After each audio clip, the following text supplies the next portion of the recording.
Tháng 5 rợp trời hoa phượng đỏ, ôi Hải Phòng, thành phố quê hương. Hải Phòng, một thành phố có tháng 5 rợp trời hoa phượng đỏ, là điểm tham quan lý tưởng cho khách du lịch trong và ngoài nước. Nói đến du lịch Hải Phòng thì không thể không nhắc đến biểu tượng du lịch độc đáo của thành phố Hải Phòng. Đó là nhà hát lớn thành phố Hải Phòng. Nhà hát lớn thành phố Hải Phòng là nơi tổ chức các hoạt động văn hóa chính trị lớn của thành phố Hoa Phượng Đỏ. Từ lâu đã trở thành biểu tượng du lịch độc đáo của thành phố. Theo thời gian, nhà hát vẫn sừng sững như một nhân chứng lịch sử thời Pháp thuộc.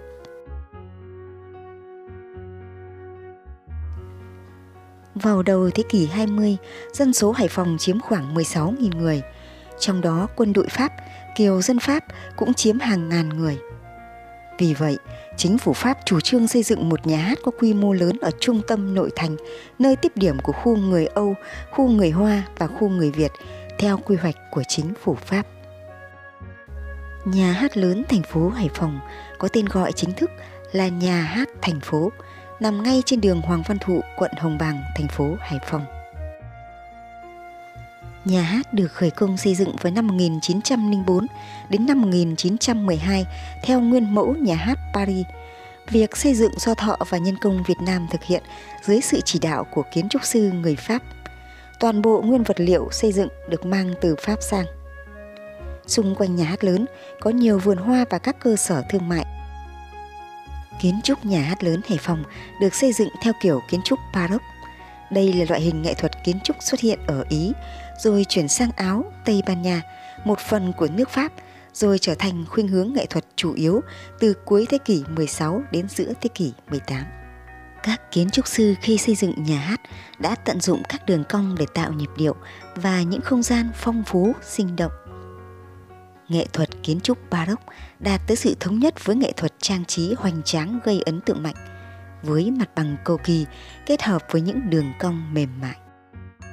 Về trang trí thì tiêu biểu nhất của nhà hát lớn phải kể đến hình tượng chiếc đàn lyre trên cánh cửa. Đây có thể xem là biểu tượng cho âm nhạc cho nhà hát lớn Hải Phòng. Với sự cân đối chặt chẽ trong kết cấu mặt tiền, mỗi kết cấu đều có công thức riêng trong thiết kế trang trí trên cửa tường và khoảng cách giữa các cột đi kèm. Sự phân bố cột tạo ra một nhịp điệu nhất quán với sự dàn trải theo phương nằm ngang. Nhà hát lớn có 4 cột trụ áp sát vào tường để tăng độ vững của tường. Kiến trúc theo lối cột cô đanh điêng, mềm mại theo lối cột từ trên xuống dưới. Về kiến trúc bên trong, nhà hát có sân khấu, 2 tầng ghế khán giả. Trên tầng 2 có các cửa hình mái vòm theo kiểu Gothic. Trên sân khấu có để hình tượng thần âm nhạc, vị thần bảo hộ cho các nghệ sĩ. Bên phải, bên trái sân khấu là phòng trang điểm, phòng nghỉ của diễn viên. Ngoài cửa sổ kính chớp, phía trong hành lang có các cửa đệm bọc da để cách âm.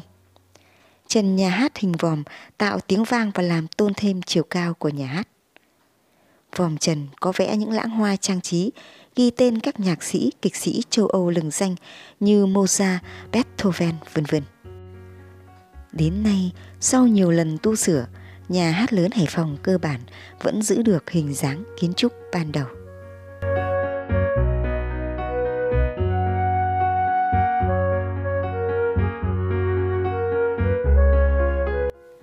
Nhà hát lớn Hải Phòng còn là một địa danh du lịch gắn liền với thời kỳ kháng chiến chống Pháp.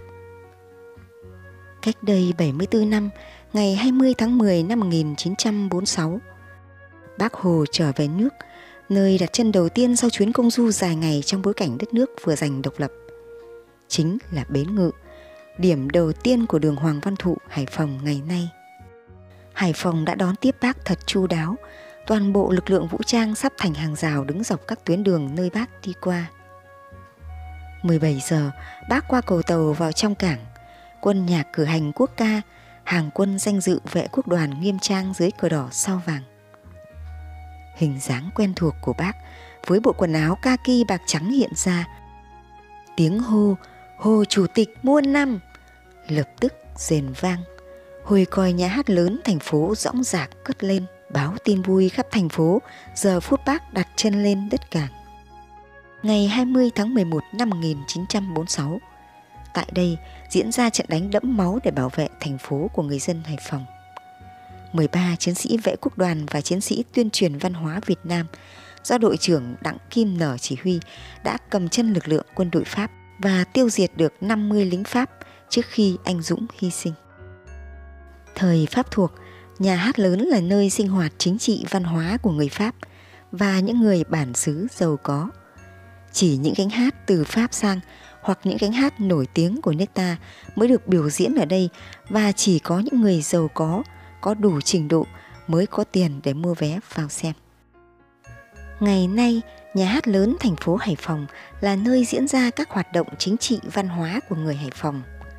Nơi đây cũng gắn với những kỷ niệm đẹp của người dân Hải Phòng. Mỗi khi hè về, những chùm hoa phượng đỏ rực rỡ làm sáng bừng không gian quanh nhà hát. Những ai chưa qua đây, hãy một lần ghé qua để cảm nhận một chứng tích lịch sử giữa trung tâm thành phố. Hy vọng video giới thiệu nhà hát lớn thành phố Hải Phòng sẽ để lại cho quý vị và các bạn những ấn tượng tuyệt vời nhất. Cô giáo Mignon trân trọng cảm ơn quý vị và các bạn đã lắng nghe. Xin chào và hẹn gặp lại quý vị và các bạn ở những video tiếp theo.